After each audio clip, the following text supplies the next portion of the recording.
Papaitang kambing. Primera klase mga bossing. Kaldo pa lang, ulam na.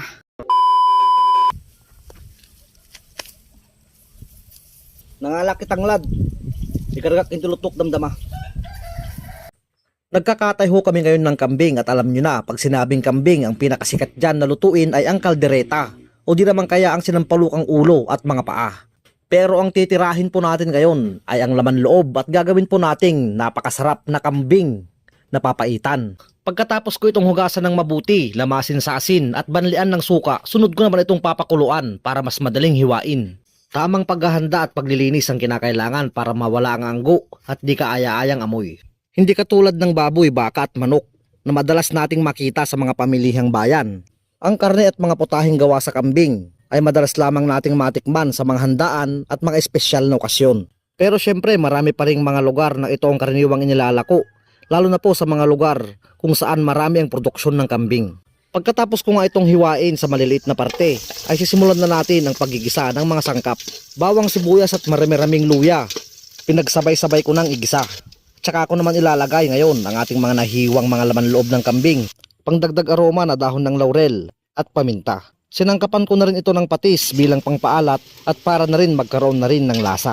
Tsaka naman natin yan sasangkutsahin hanggang sa matuyo ang katas at tuluyang magmantika.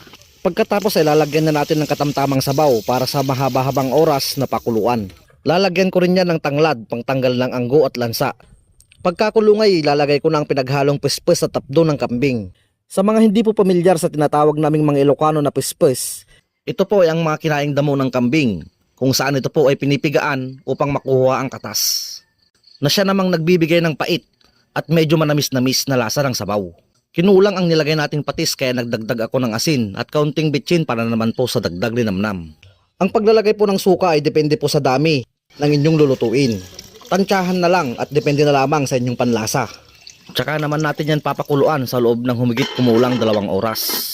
Pagkatapos nga ng mahabang oras na pagpapakulo, malambot na ang mga laman loob ng kambing. At para naman sa panghuling sangkap, maglalagay ako ng siling haba. At ito na nga mga bossing, luto na po ang ating napakasarap na papaitang kambing. Pasintabi po sa hindi kumakain ng putahing ito. Awan, may kapis kayo manalim. Sa totoo lang ay maproseso at matrabaho ang lutuing ito. Pero ayon nga po sa kasabihan mga bossing, lahat ng bagay na pinaghihirapan ay masarap tamasain. Isa ito sa mga lutuin na may tuturing kong first class.